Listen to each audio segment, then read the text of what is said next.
ഒരിക്കൽ ഒരു വിദ്യാർത്ഥി തൻ്റെ അധ്യാപകനോട് പറഞ്ഞു, സർ, ഞാൻ ഒരുപാട് പുസ്തകങ്ങൾ വായിക്കുന്നു, പക്ഷേ ഒന്നും ഓർമ്മയിൽ നിൽക്കുന്നില്ല. ടീച്ചർ ഒന്നും പറയാതെ ആ കുട്ടിയെ അടുത്തുള്ള നദിക്കരയിലേക്ക് കൊണ്ടുപോയി. അവിടെ കിടന്നിരുന്ന ചെളി നിറഞ്ഞ ഒരു ചട്ടി ആ കുട്ടിക്ക് നൽകി. എന്നിട്ട് കുട്ടിയോട് പറഞ്ഞു, നീ നദിയിൽ നിന്നും ഈ ചട്ടിയിൽ വെള്ളം കൊണ്ടുവരൂ.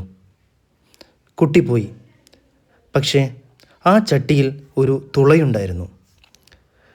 കുട്ടി ഓരോ തവണ നദിയിൽ നിന്നും വെള്ളം കൊണ്ടുവരുമ്പോഴും വെള്ളം മുഴുവൻ ചോർന്നു പോയിക്കൊണ്ടിരുന്നു. കുട്ടി വീണ്ടും പോയി. വീണ്ടും അതുപോലെ തന്നെ വെള്ളം ചോർന്നു പോയി. ഇതേ കാര്യം ഒരുപാട് തവണ ചെയ്തു നോക്കി, പക്ഷേ ഫലമുണ്ടായില്ല. ചട്ടിയിൽ ഒരു തുള്ളി വെള്ളം പോലും നിന്നില്ല. അവസാനം കുട്ടി ക്ഷീണിച്ചുകൊണ്ട് പറഞ്ഞു, സർ, ഇതിന് ഒരു കാര്യവുമില്ല.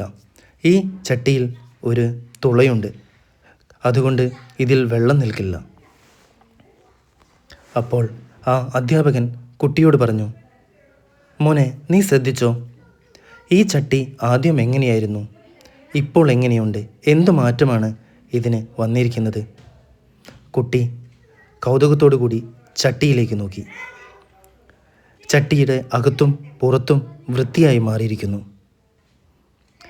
ടീച്ചർ ആ കുട്ടിയോട് പറഞ്ഞു, അതുപോലെയാണ് വായനയും മോനെ. നീ വായിച്ചതെല്ലാം ഓർമ്മയിൽ നിൽക്കണമെന്നില്ല, പക്ഷേ അത് നിൻ്റെ മനസ്സിനെ ശുദ്ധമാക്കുന്നു, ചിന്തയെ ശക്തമാക്കുന്നു. അതുതന്നെയാണ് വായനയുടെ ഏറ്റവും വലിയ ശക്തിയും.